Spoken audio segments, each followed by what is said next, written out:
Cada uno de ustedes, mis hermanos. Es para mí un privilegio, como siempre, un honor estar delante del pueblo de Dios, de ustedes, hermanos, los que hemos sido comprados con la sangre de nuestro Señor y Salvador Jesucristo en este último domingo del año, o podemos decir en esta última semana del año. Agradezco a Dios su ayuda divina, ¿verdad? El apoyo a lo largo de este año en todo lo que nos hemos propuesto como familia de Dios.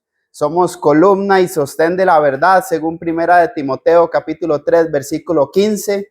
Y el esfuerzo que ustedes, que nosotros juntos como familia estamos poniendo, tiene un propósito eterno, es para la eternidad. Y me siento muy contento en esta mañana de estar aquí frente a ustedes. Es un privilegio, como dije anteriormente, poder compartir la palabra de Dios. Hemos estado estudiando a lo largo de este año el reino de Dios. La Biblia, hermanos, establece que el reino de Dios y la iglesia es lo mismo, y que todo aquel que ha reconocido a Jesús como Señor y Salvador, esto significa que ha sido sumergido en agua para el perdón de los pecados, lo ha confesado o mantiene una vida confesando a través de su diario vivir a Cristo, a Dios el Padre, a Dios el Hijo y a Dios el Espíritu Santo.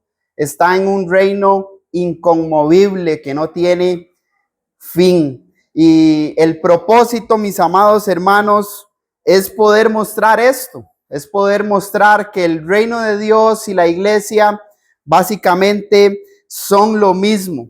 Y con esto, hermanos, debemos de animarnos a sujetarnos a la deidad para que el esfuerzo que estamos poniendo tenga un norte, ¿verdad? Tenga un propósito, tenga un destino final.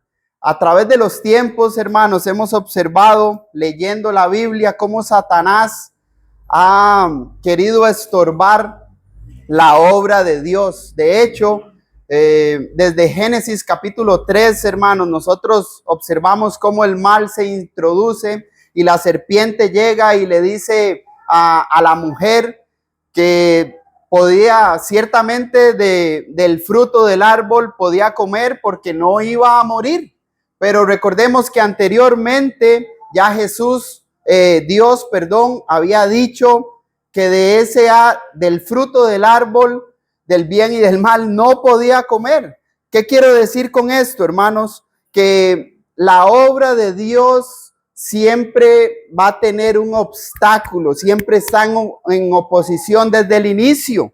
Si usted nota a lo largo de las escrituras, hermanos, Antiguo Testamento y Nuevo Testamento, siempre va a haber hombres que están en oposición a lo que la palabra de Dios enseña. De hecho, un anciano de la iglesia, un apóstol de nuestro Señor y Salvador Jesucristo, como lo fue Pedro, ahí en la segunda carta, capítulo 3, versículos 16 y 17, él mencionó lo siguiente, escribiendo a los expatriados de la dispersión de Ponto, Asia, Galacia, Capadocia y Bitinia, según Primera de Pedro, capítulo 1, versículo 1.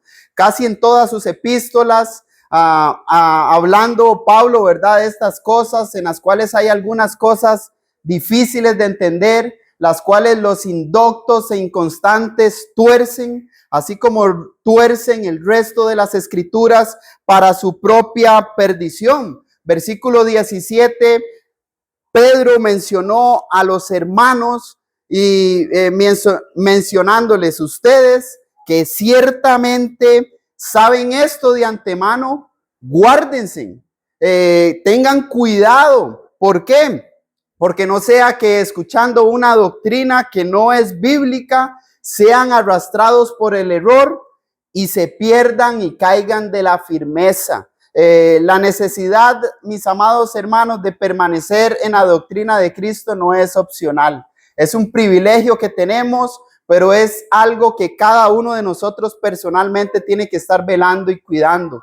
Recuerde que el que piensa que está firme, tenga cuidado, no sea que caiga. Y por esto mismo, hermanos, es que hemos venido estudiando este tema indispensable para nuestra salvación, como es el reino de Dios. ¿Por qué estudiar el reino de Dios, hermanos? Número uno, porque el reino de Dios es un tema bíblico. ¿A qué me refiero con eso? Me refiero a que leyendo las páginas de nuestra Biblia observamos cómo los profetas anunciaron un reino que iba a ser establecido. Los apóstoles mencionaron de un reino que desde antes de la fundación del mundo ya estaba destinado.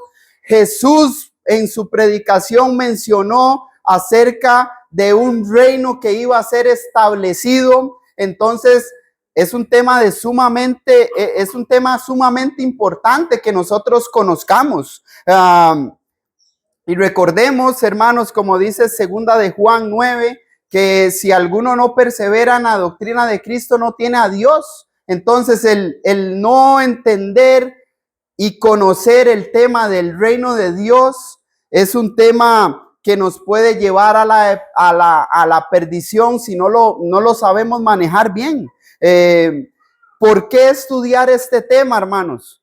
Porque muchos no están bien informados en cuanto al reino de Dios. Existen cristianos que lastimosamente no manejan el tema del reino de Dios y la iglesia. Piensan que el reino de Dios y la iglesia es algo completamente distinto.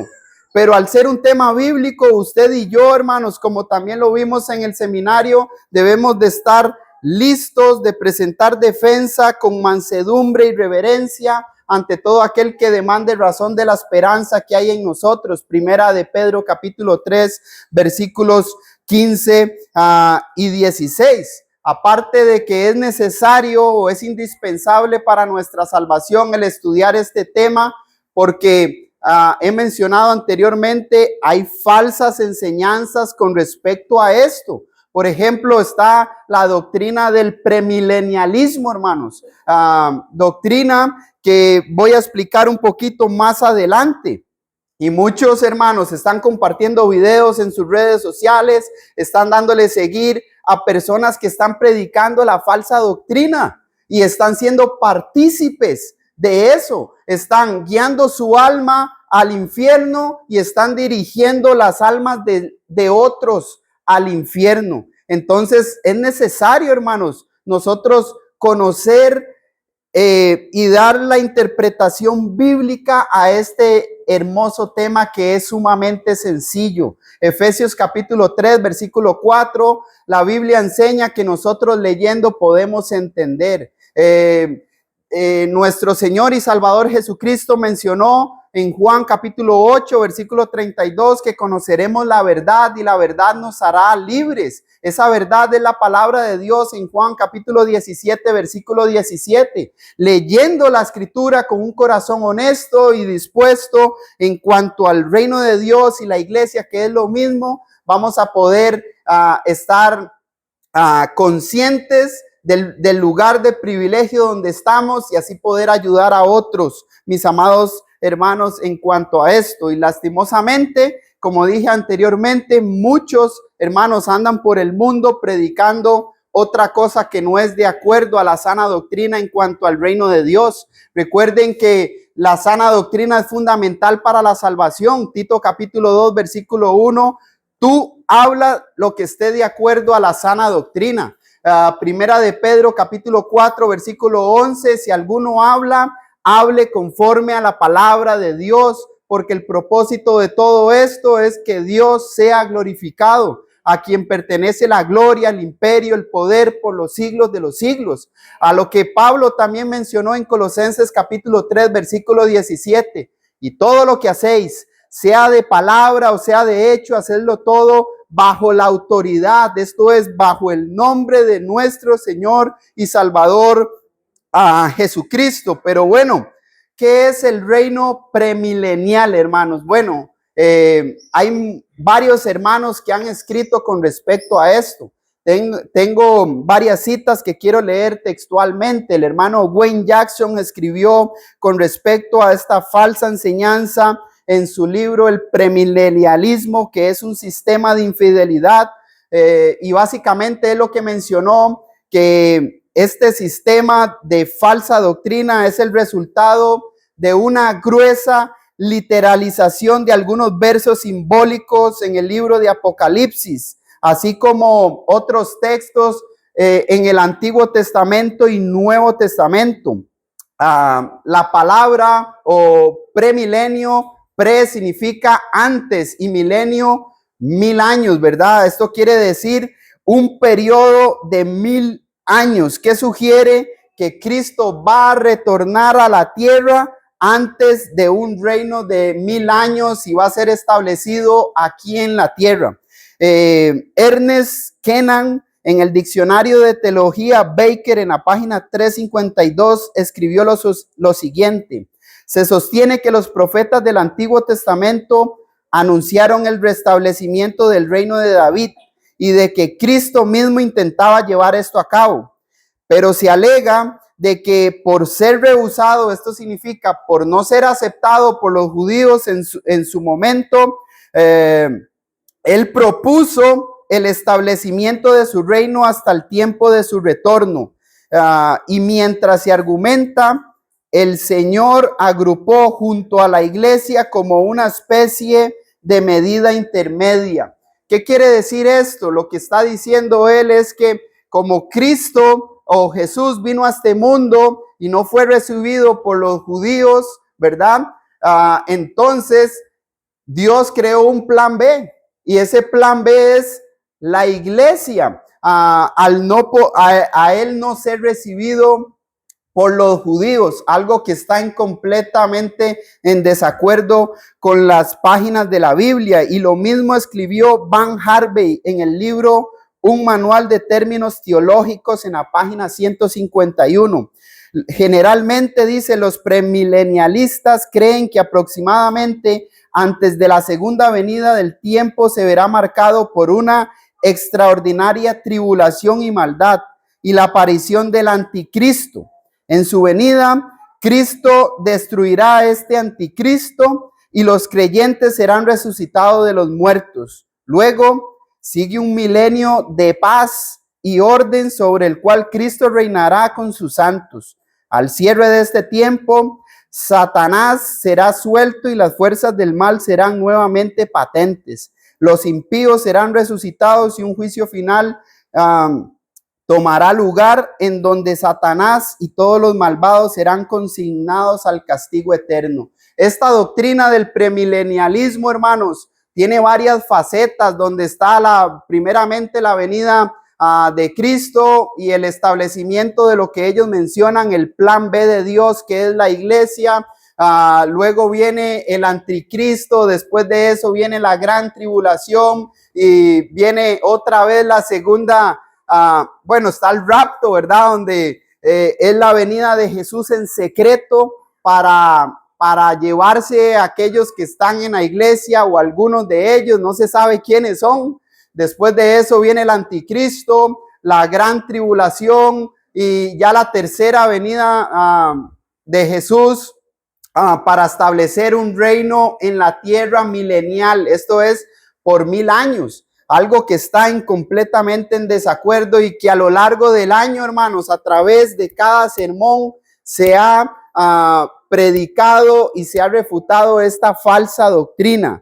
¿Por qué el premilenialismo, hermanos, es una enseñanza falsa? Bueno, primeramente porque ataca las profecías del Antiguo Testamento. Una de ellas, hermanos, es Daniel capítulo 2, versículo 44, donde Daniel, inspirado por el Espíritu Santo, escribió que en los días de los reyes el Dios del cielo iba a levantar un reino que no será jamás destruido, ni el reino será dejado a otro pueblo. Desmenuzará y consumirá a todos estos reinos, pero él permanecerá para siempre. Lo que dicen los premilenialistas, hermanos, es que el reino no fue establecido en los días de estos reyes.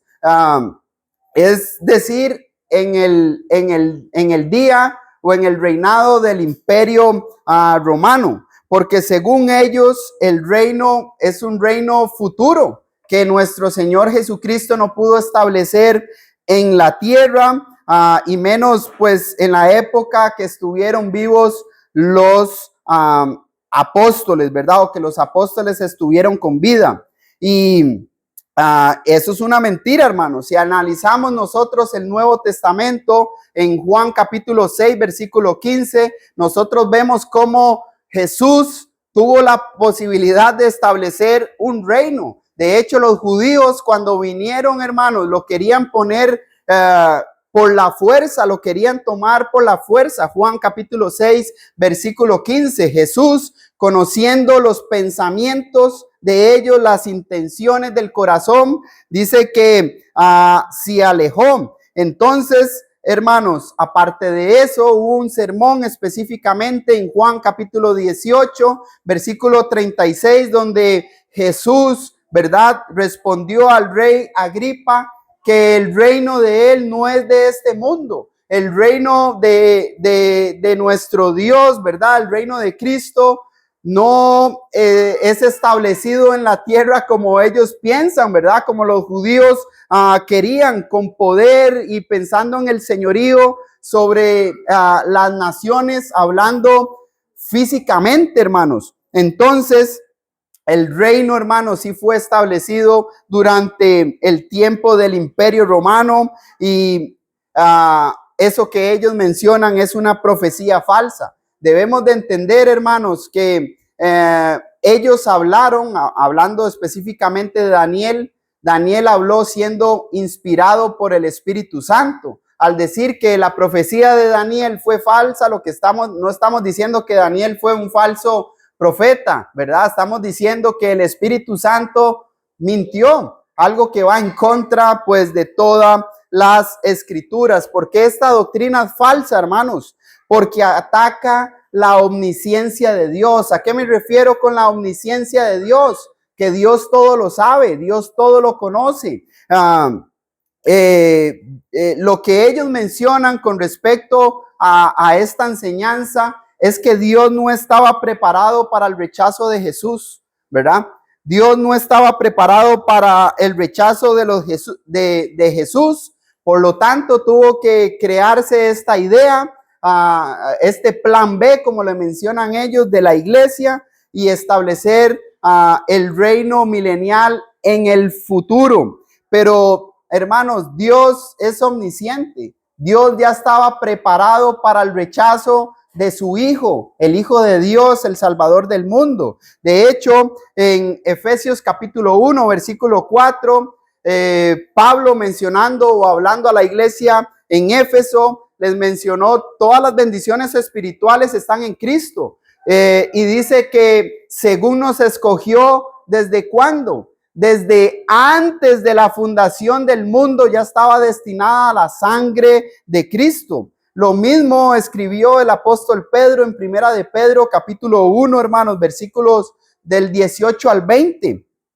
Sabiendo que fuisteis rescatados de vuestra vana manera de vivir, la cual recibisteis de vuestros padres, no con cosas corruptibles como oro, la plata, sino con la sangre preciosa de Cristo, como un cordero sin mancha y sin contaminación. Y esta parte, hermanos, ya destinada desde antes de la fundación del mundo. Esto quiere decir que el establecimiento del reino o la iglesia ya estaba predestinado desde antes, hermanos, de la creación del mundo. Así que el hecho de que la muerte de Cristo fue determinada por Dios y que estuviéramos en la mente de Dios desde antes de la fundación del mundo, muestra la omnisciencia de Dios, muestra que Dios no sacó un plan B o algo debajo de la manga. Dios es un Dios preciso, hermanos, un Dios que ya tiene todo destinado desde que estuviésemos en el vientre de nuestra madre. Desde que Él dijo, hágase la luz, y fuese la luz, ya todo estaba destinado desde antes de la fundación del mundo. Aparte, hermanos, esta doctrina del premilenialismo es falsa porque lo que argumenta, o sea, todos sus argumentos argumenta que Jesús fue un falso predicador, así como los apóstoles fueron falsos predicadores, algo que está en contra obviamente de lo que nosotros leemos en las páginas de la Biblia. Recuerde que desde que Jesús inició su ministerio, Marcos capítulo 1, versículo 15, él empezó a mencionar el tiempo se ha acercado, arrepiéntanse, ¿verdad?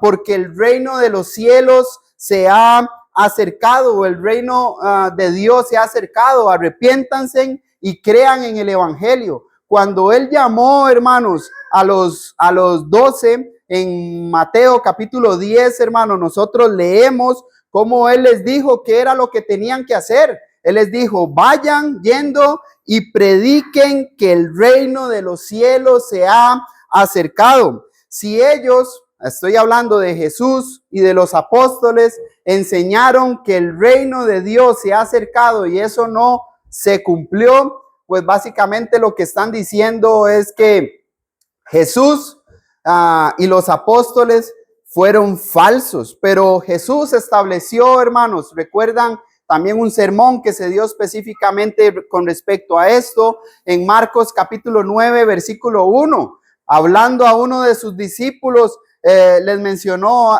algunos de ustedes que están aquí no gustarán la muerte hasta que hayan visto el reino de Dios venido con poder. Y si Jesús, hermanos, les mencionó esto a los apóstoles y a lo largo, hermanos, tanto en el Antiguo Testamento como el Nuevo Testamento, sabemos que Jesús no pecó. De hecho, una de las profecías en Isaías capítulo 53, versículo 9, específicamente 740 años aproximadamente antes de la venida de Cristo, escribió los padecimientos y los sufrimientos del Mesías, y en una cláusula en el versículo 9 dice que en él no hubo engaño en su boca. Primera de Pedro también, capítulo 2, versículo 20 en adelante, hermano, nosotros podemos ver que en Jesús no hubo pecado.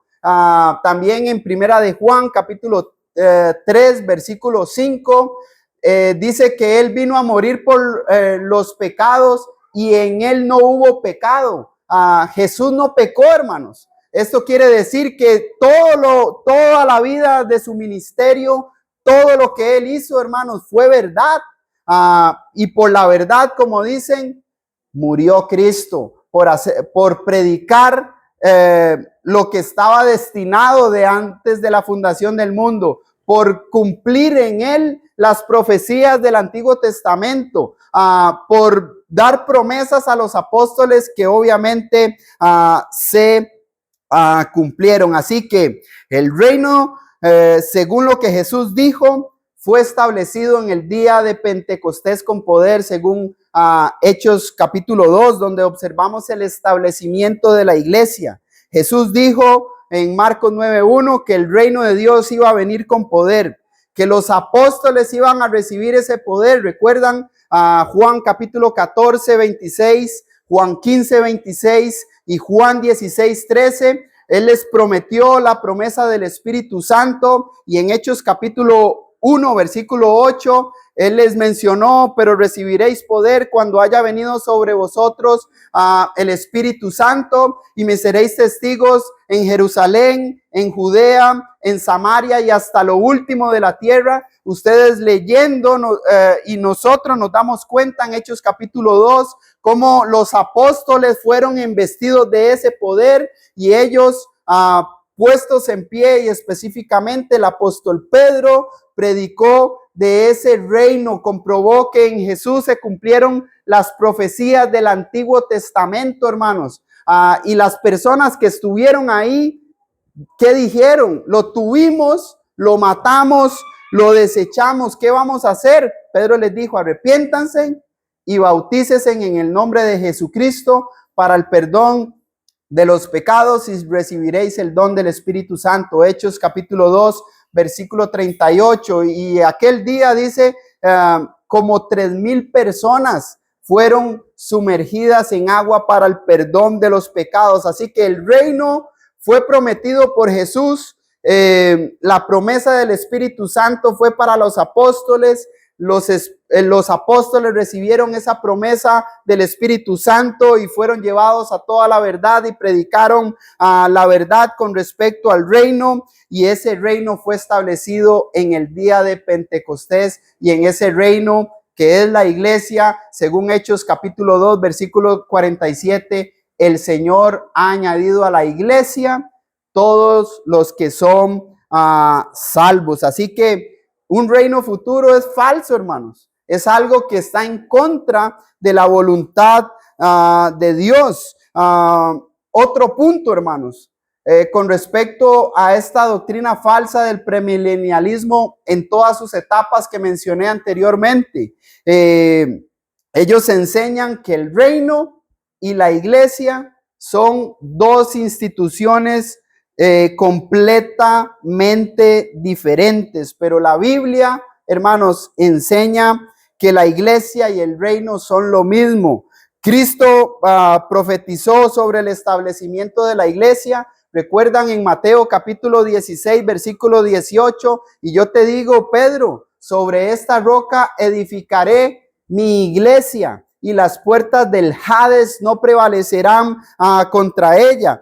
Cristo profetizó en su predicación acerca de la venida del reino. Marcos 9:1, ya lo mencioné anteriormente. Algunos de ustedes no gustarán la muerte hasta que hayan visto el reino de Dios venido con poder. Y Dios llama a las personas a su reino a través de la predicación del evangelio. Lo estudiamos este año, hermanos, también. Primera de Tesalonicenses capítulo 2 versículo 14. Dios nos ha llamado a vivir en santidad, hermanos. Dios nos ha llamado a que andemos como es digno de Dios, porque Él nos ha llamado a su reino y a su gloria. Y en segunda de Tesalonicenses capítulo 2 versículo 14 dice que Él llama a las personas a través de la predicación del evangelio, lo que en primera de Corintios capítulo 1, hermanos, versículos del 18 y 21 dice que es locura para el mundo. Pero para nosotros es sabiduría de Dios, poder de Dios y la gloria de Dios. Dios nos ha llamado a través de la muerte, la sepultura y la resurrección de nuestro Señor y Salvador Jesucristo entre los muertos. Entonces, cuando nosotros creemos en el evangelio, hermanos, obedeciendo al mandamiento del bautismo, recuerden lo que Jesús mencionó en Marcos capítulo 16, versículo 16, id por todo el mundo, ¿verdad? Y predicad el evangelio. El que creyere y fuere bautizado será salvo, mas el que no creyere será condenado. Cuando nosotros somos bautizados en Cristo, dice Gálatas capítulo 3, versículo 27, hemos sido revestidos de Cristo. Cuando estamos hablando de Cristo, hermanos, estamos hablando de su cuerpo. Estamos hablando de la iglesia, estamos hablando del reino de Dios. Por eso usted lee Efesios capítulo 1, versículo 3, cuando Pablo mencionó a los hermanos en Éfeso, les dijo, bendito sea el Dios y Padre de nuestro Señor Jesucristo, quien nos bendijo con toda bendición espiritual en los lugares celestiales en Cristo. En Cristo están todas las bendiciones, hermanos. Es donde usted y yo estamos. Es lo que usted y yo hemos obedecido. Hemos obedecido el plan de salvación bíblico. Recuerde, Colosenses capítulo 1, versículo 13, dice que hemos sido librados de la potestad de las tinieblas y hemos sido trasladados ¿a dónde? Al reino de su amado Hijo. Reino, iglesia, ¿se está hablando de otro tema? No se está hablando de otro tema, hermanos. Estos son sinónimos, son palabras que se escriben diferente, pero significan lo mismo. El reino y la iglesia son, mis amados hermanos, lo mismo. Por eso, cuando el escritor a los cristianos judíos en Hebreos capítulo 12, versículo 28, él mencionó, recibiendo ustedes un reino inconmovible, tengan gratitud y sirvan a Dios con reverencia, con excelencia, porque Él es digno, hermanos. Nosotros, hermanos, somos el reino de Cristo. Somos la iglesia que Cristo compró con su sangre. Cuando en Hechos capítulo Dios establece ese reino, las personas que estuvieron ahí, decía el hermano, se me olvida, ¿cómo es que se llama el hermano que anda en silla de ruedas? Don Blackwell, él explicando ese tema decía, si ellos que estuvieron ahí preguntaron a cuál iglesia fue usted añadido, a los bautistas, decía él, a los testigos de Jehová, a los mormones, a los adventistas, ¿qué hubieran hecho ellos? No saben, porque eso ni existía, no está en la mente de Dios. No podían responder. Bautistas, ¿qué significa eso? ¿Qué significa testigos de Jehová si no están? ¿Dónde es movimiento pentecostal? Comunidad, no sé qué. No sé, yo fui añadido al cuerpo de Cristo, que es la iglesia que Él compró con su sangre. Él me compró, Él me redimió de mis pecados, Él me perdonó habiéndolo yo desechado, hermanos. Así que el reino y la iglesia, hermanos, es lo mismo, hermanos. No es un tema diferente. Como lo mencioné anteriormente, Satanás ha tratado, hermanos, de pervertir la palabra de Dios desde el principio. Y en cuanto al tema del reino de Dios y la iglesia, este es uno que lastimosamente está siendo pervertido. Pero gracias a Dios por su palabra, porque nadie nos puede engañar, hermanos, si nosotros leemos y estudiamos las sagradas escrituras.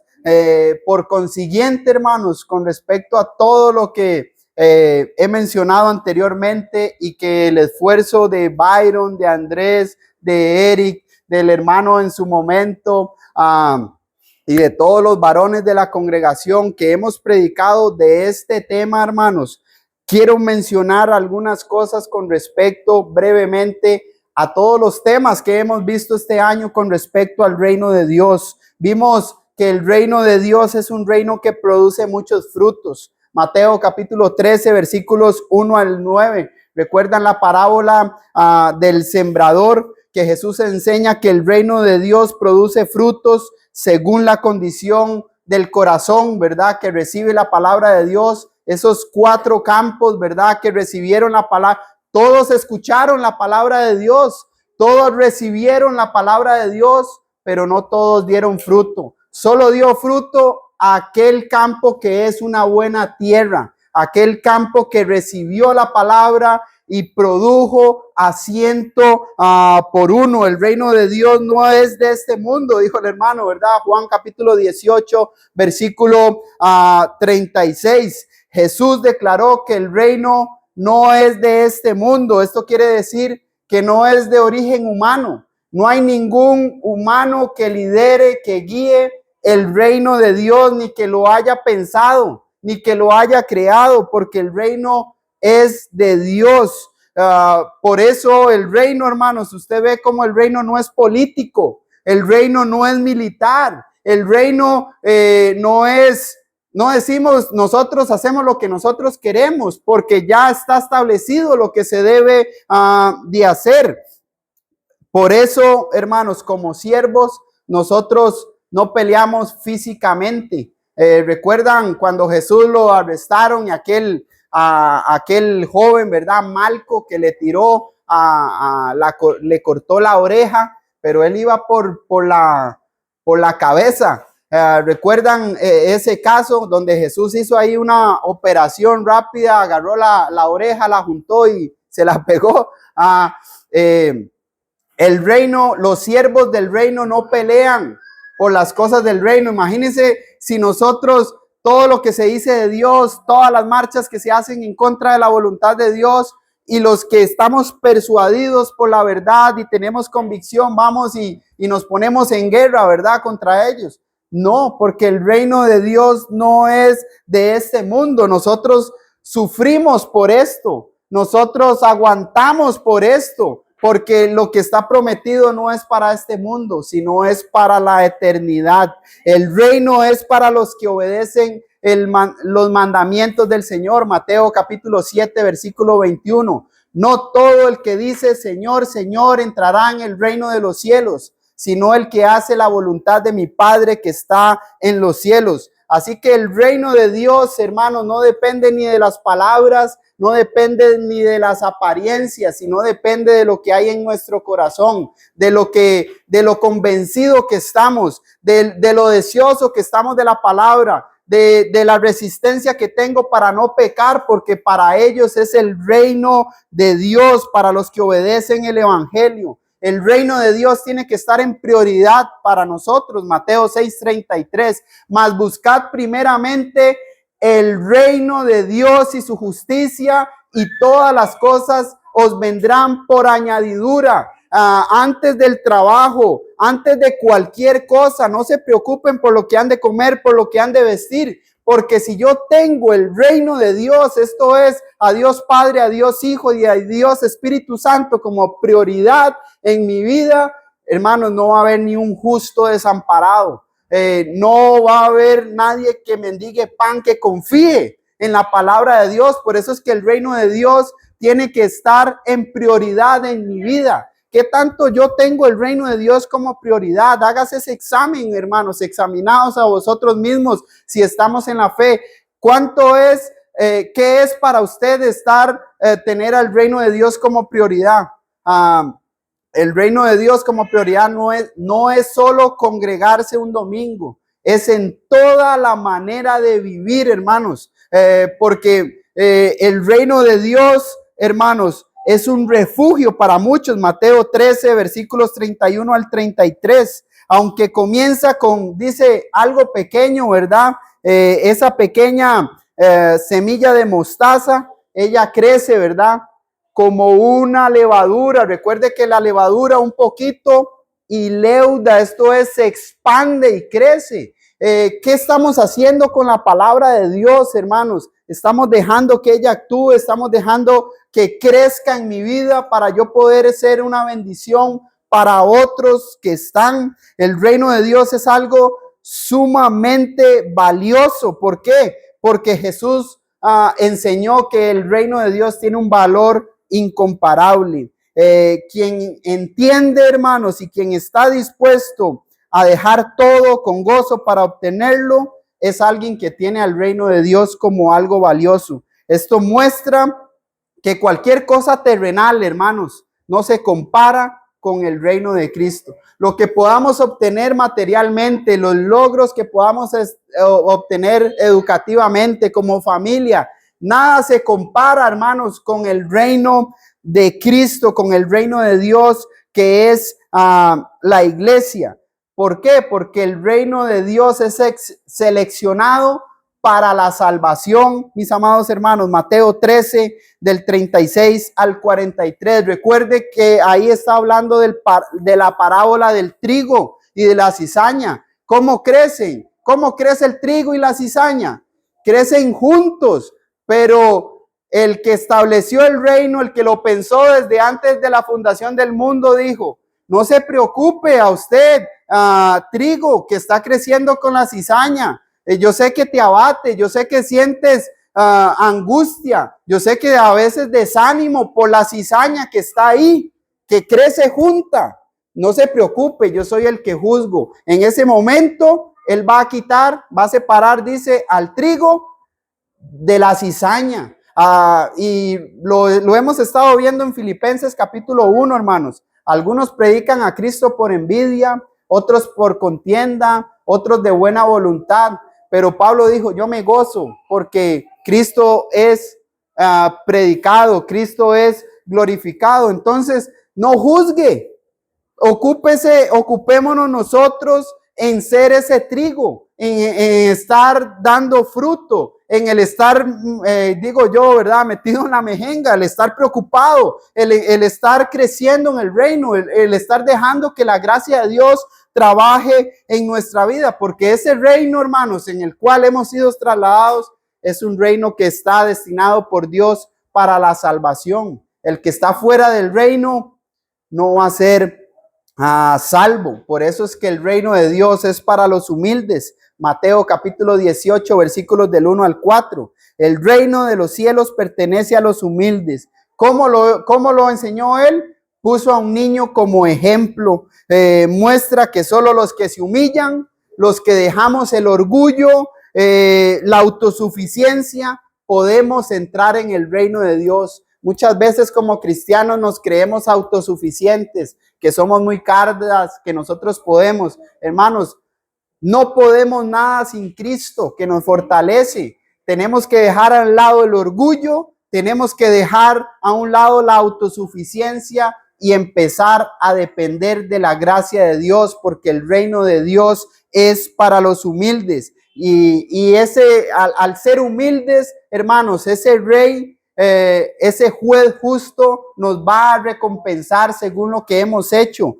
Recuerde Mateo capítulo 25, 31 al 46. El rey justo, hermanos, viene a juzgar con justicia, conforme a lo que ya está establecido aquí. Por eso usted y yo podemos decir: yo estoy en Cristo, estoy en la verdad. Si hoy es mi último día en la tierra, el cielo será mi hogar eternamente, porque yo estoy luchando para vivir conforme a la palabra de Dios. Primera de Juan capítulo 5 versículo 13 dice que Él nos ha dado la vida eterna, que debemos de estar confiados en Cristo, que debemos de estar seguros en Él, porque el reino quien lo guía, quien está a la diestra del Padre, es justo, y Él, conforme a su palabra, nos va a juzgar a cada uno.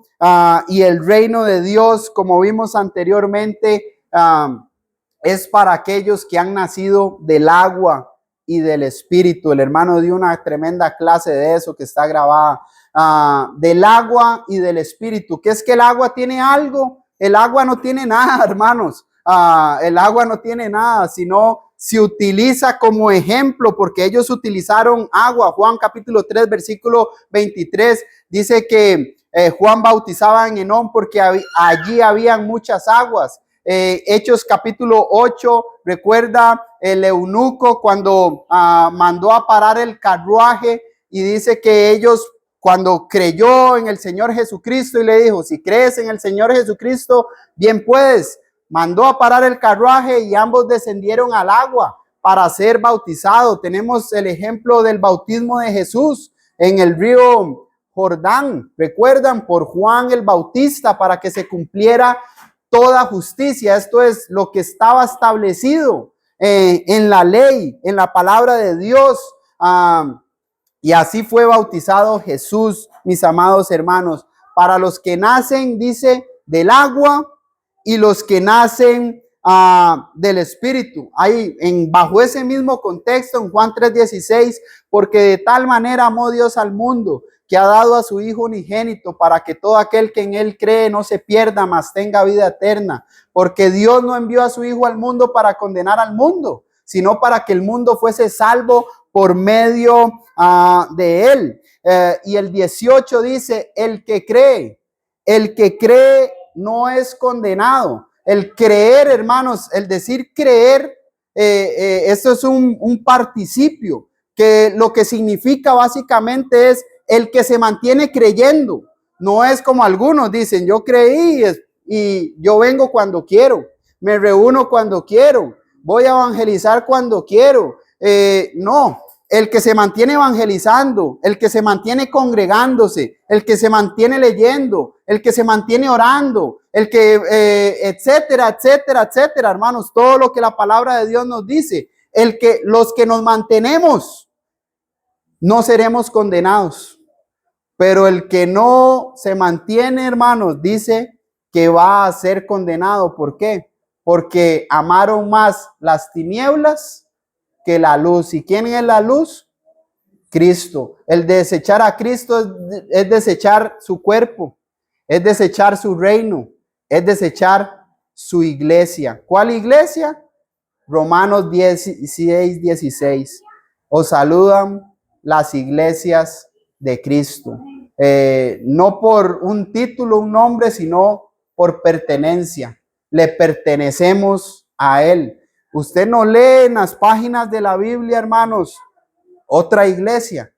Habla de un cuerpo, Efesios capítulo 4, hermanos, versículos 4 en adelante. Un cuerpo, un espíritu, un Dios y Padre de todos, el cual es sobre todos y está en todos. Ese cuerpo es al cual usted y yo fuimos añadidos. Si hoy, hermanos, somos parte de ese reino, siéntase gozoso, siéntase feliz, porque Dios nos ha edificado como piedras vivas, dice Primera de Pedro capítulo 2. Si usted está fuera del reino, ¿verdad?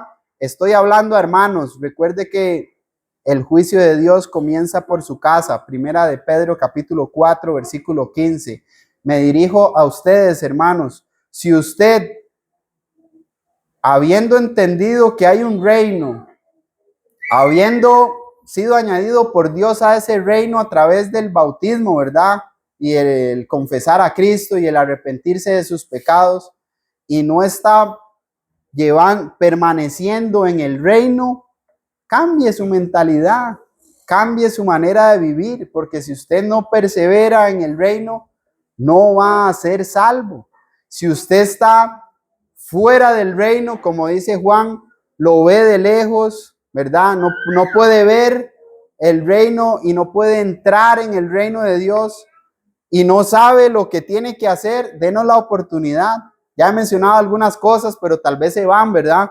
Denos la oportunidad. Tóquele así al hermano, dígale, yo quiero entrar en el reino, yo quiero entrar en la iglesia de Cristo, yo quiero ser parte, yo no quiero ver, como dicen, los toros de afuera, yo quiero estar ahí adentro, yo quiero gozar de las bendiciones espirituales en Cristo. Entonces, denos la oportunidad de predicarle el evangelio.